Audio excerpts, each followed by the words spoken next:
म तपाईँहरूलाई नेपालको सबभन्दा लामो जात्रा मच्छिन्द्रनाथको जात्रा देखाउँदैछु।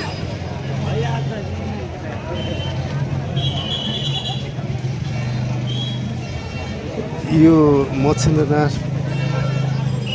2-3 महिना अगाडि पुल्चोकमा बनाएको हो र पुल्चोकबाट पालै पालो विभिन्न ठाउँमा तान्दै अहिले लगनखेलको इटी टोल भन्ने ठाउँमा राखिएको छ।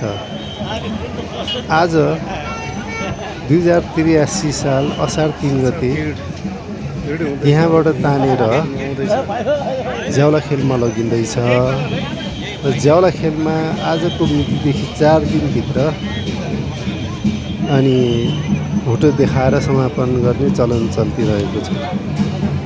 यो जात्राको क्रमिक रूपमा तपाईँलाई यसका भागहरू देखाउँदै लग्नेछु। हेर्नुहोस् है त, यो अब आउँदैछ है। यो जात्रा मनाउन यो तान्नलाई पहिला विभिन्न टोलबाट चाहिँ धिमे बाजासहित लस्करै आउँदैछ।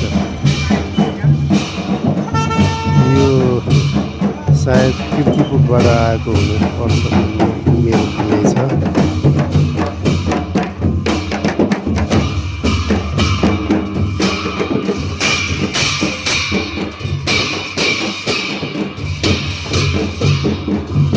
यहाँ आएर जोसका साथ नेवाजा बजाउँदैछ।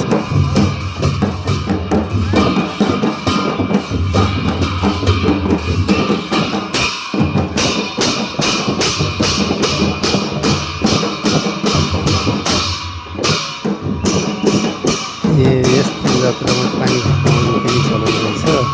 पहिला देखि चलन चल्तिरहेको छ। यो गाग्रीमा पानी ल्याएर यहाँ दर्शकहरूलाई चाहिँ नि पानी खुवाउँदैछ।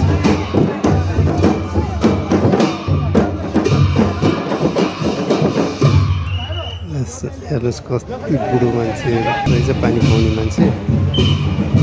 अनि त्यसपछि यिनीहरू फेरि परिक्रमा गर्न लागिरहेछन्। धिमे बाजा रमाइलो हुन्छ, एकदम भिड हुन्छ यो तान्दाखेरि।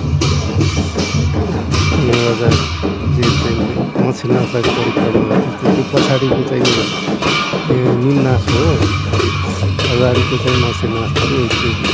मच्छिन्द्रनाथभन्दा त्यो निमनाथ अलिक होचोमै हुन्छ।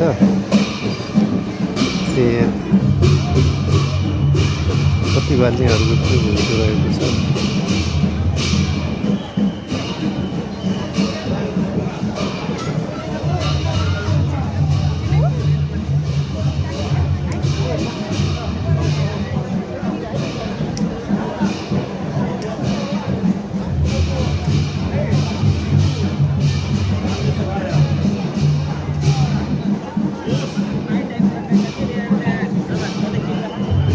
पाङ्राहरूलाई पनि मच्छिन्द्रनाथ घुमाउन अहिले एकचोटि अहिले तानेर लग्यो भने यसै क्रममा नि चक्कर लगाउँ भनेर मच्छिन्द्रनाथ र निमनाथको बाह्र अनि यहाँ पर जानेछु।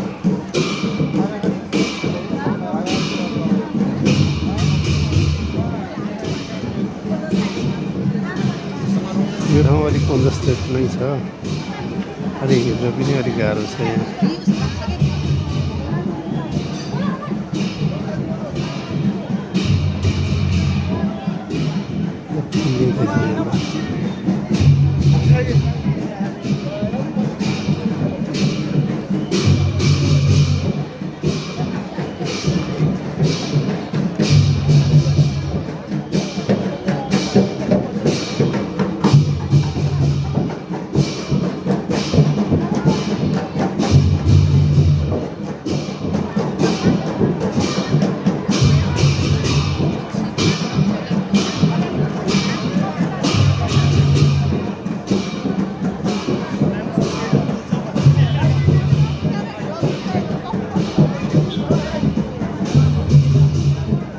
लाखपति बालेको होला त्यो लाखपति पनि बालिने गरिन्छ।